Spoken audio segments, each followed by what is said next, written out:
Minutos finales de nuestra conversación con el candidato a la unidad Diego Arria. Le damos participación a ustedes, nuestra audiencia, a través de nuestra cuenta Twitter. Revisamos preguntas que llega de la señora Brigitte Machado. Buenos días. De no ganar las primarias, ¿estaría dispuesto a formar parte del equipo del candidato que gane? Sí, para el proceso de las elecciones. Para el proceso de gobierno habría que ver sobre qué está fundamentado, sobre qué objetivos, sobre qué valores se quiere crear un nuevo gobierno. Yo, por ejemplo, estoy muy preocupado de que se piense que la impunidad puede ser la base para crear un nuevo gobierno.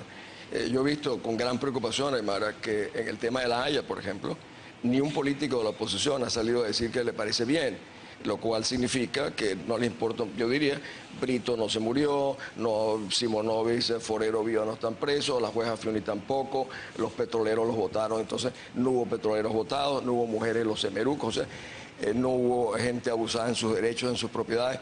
Significaría un desconocimiento a lo que ha acontecido en Venezuela. No se trata para hacer una cacería de brujas, pero hay algo que no debe olvidar, es una obligación del Estado, velar. La impunidad no puede ser apartada por un jefe de Estado como si no sucediera. Eso significaría una violación misma de sus funciones como jefe de Estado. ¿Revertiría usted los procesos de expropiación? De hacerlo, ¿cómo lo haría? Definitivamente. Entonces, aquí no ha habido expropiación, aquí ha habido asalto, robo, despojo.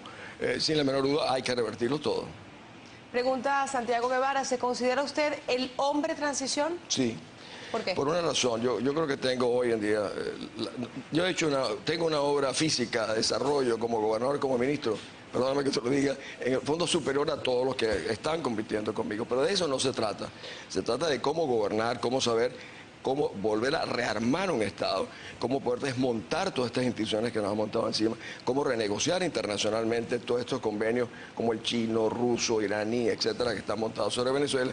Y 3 años son suficientes si uno realmente hace lo que toca hacer. Usted acaba de decir cómo desmontar las instituciones. ¿Desmontaría también los programas sociales, algunos aquellos de los cuales se han beneficiado cientos de venezolanos? Yo creo en las instituciones y no en las misiones. Por ejemplo, en Cuba no hay misiones, no hay la misión Camilo Cienfuegos, ni la misión Fidel Castro. No, hay instituciones educativas, asistenciales. ¿Por qué hicieron eso acá? Cuba generó un sistema de exportar cubanos realmente como mano de obra esclava a Venezuela. Esa es la realidad. No, yo creo que hay que mejorar, darle condiciones de primera. Aquí hay servicios pobres para los pobres, esa es la tradición. Yo no veo ningún jerarca atendiéndose en una misión barrio adentro ni cosa por el estilo. Están en Brasil, en los Estados Unidos. Le quieren dar servicios pobres a los más pobres. Yo quiero que tengan servicios para los venezolanos de primera. ¿Usted tiene conocimiento de cuál es el alcance de todos los convenios y alianzas estratégicas que ha establecido el Estado venezolano con sus aliados que no son aliados naturales, como por ejemplo China e Irán? No solamente eso, que habían con Gaddafi. Con Gaddafi hay más de 100 acuerdos, cuya naturaleza y profundidad no los conocemos. Yo estaba indagando con el ex canciller de Gaddafi, que fue el que firmó los convenios en Venezuela, cuál era la naturaleza de esos convenios. Él está en Londres todavía. El chino es más complicado de desmontar, pero hay que desmontarlo. Todos son convenios ilegales, realmente montados a espaldas de los venezolanos. Por eso yo le digo a los jóvenes, no dejen que les hablen del futuro, díganles que les hablen del presente, porque en el presente es donde están construyendo, diseñando o maltratando su futuro. Pregunta Nora Llanes, si llegara a ganar la presidencia, ¿qué va a hacer con tanta delincuencia? Hablamos hace rato de ese tema, la delincuencia comienza, no vamos a comenzar con el origen social porque eso lo sabemos. El problema está en tener cuerpos también realmente de seguridad que puedan paliar y enfrentarlo a corto plazo. Pero mientras tanto tienes que ver los problemas para mí desde el punto de vista de la familia. Aquí no se puede hablar de escuelas, aisladamente de viviendas. Aquí hay que hablar de que la familia que requiere vivienda, salud, seguridad, empleo. Mi visión es a través de la familia. Pregunta Cintiana, en cuanto a... ¿cuál es el pronunciamiento de Diego Arria en cuanto a que otros candidatos pretendan gobernar coexistiendo con la impunidad? Me parece que esa es la manera más segura de no tener estabilidad en el futuro. Me parece que eso es ir contra todo lo... Y te repito, no es una cacería de brujas, pero si tú no tienes una base moral para decir aquí vamos además son muy pocos. Yo diría que en Venezuela son 20 o 30 personas los responsables por las desgracias que vivimos. Pregunta José Ángel Cortés, si gana la presidencia, ¿cómo va a legislar con mayoría chavista en la Asamblea? No se puede, eso es absolutamente imposible. Sin embargo, algunos que me dicen que están participando, con 16 que salten la talanquera tenemos. No es necesario que tú hagas una convocatoria, una constituyente, porque van a saltar 16 diputados a la talanquera y con la salud, la seguridad de la República no se puede arriesgar pensando que van a saltar la talanquera 16 diputados. Pregunta Inilza Vivas, ¿cuál es su posición por los pasivos laborales de la deuda universitaria con Petrobonos? A mí me parece históricamente una manera de evadir la realidad. Es un problema en la medida en que se siguen gastando los recursos venezolanos en otra cosa, se están olvidando, marginando o dándole la prioridad que tienen los pasivos con nuestra gente. Pregunta José Aular, ¿no cree que su candidatura le está haciendo el juego al PSV? ¿Por qué? Bueno, yo lo único que puedo decirte es que yo soy el único que por el PSV no votaría, porque ellos interpretan, algunos de ellos, de que yo estoy en lo que llaman radical. Radical para ellos es simplemente que haya justicia, que es todo lo contrario al comportamiento que ellos han tenido. Pregunta Minervita 1971, cuando sea presidente, ¿qué acciones tomará para enfrentar a los grupos anárquicos? Esos grupos no se pueden enfrentar sin las Fuerzas Armadas y los cuerpos de seguridad.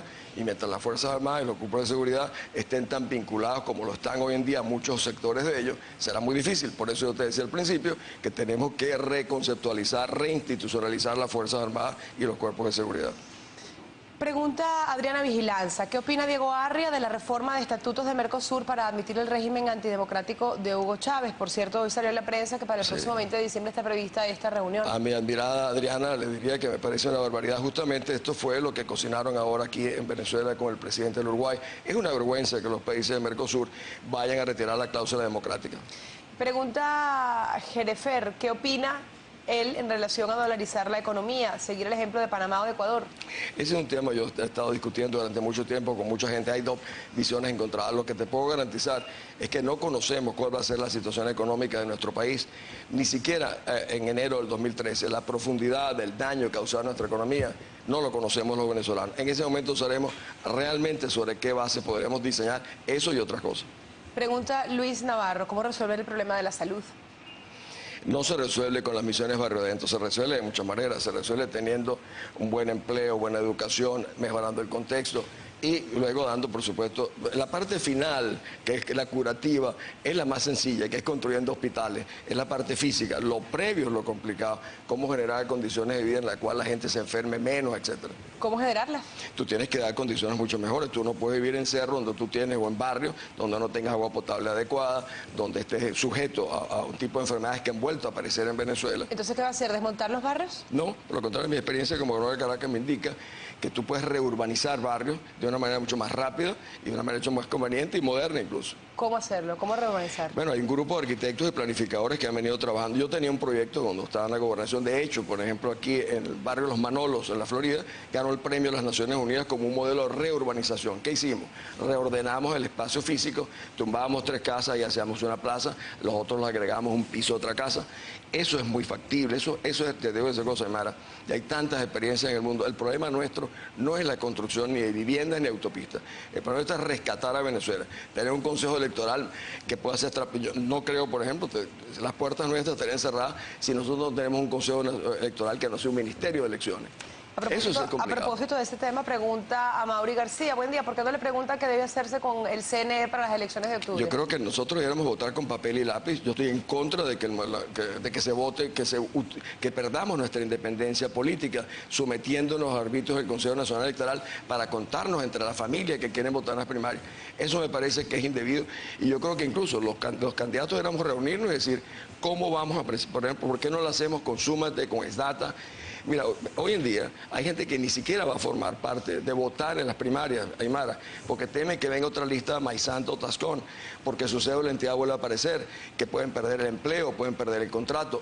O sea, estamos contribuyendo nosotros a que no vayan a votar los venezolanos, y eso es fatal para el proceso de las primarias. Pregunta Betty Gómez, ¿en ese periodo de transición sería también periodo de alianzas para perdonar personajes claves de este gobierno? No. ¿Qué haría con esos personajes? Yo creo, bueno, claves? tener el derecho a un procesamiento. La única diferencia es que cuando tú tengas unos mecanismos imparciales de justicia, se someten a los procesos de justicia. Justamente lo opuesto a lo que sucede hoy en día. Pregunta Sol Ángel Pino, doctora Arria, ¿cuál es la posibilidad real de que los demócratas ganemos la presidencia con este CNE? Muy difíciles, y por eso te estoy diciendo, nosotros tenemos que enfrentar realmente a esta situación. No solamente el REP, son las condiciones. Ahí veo que nosotros, los milicianos cuidando las actas. Mira, en esta oportunidad, este régimen hará lo imposible por no dejar el poder.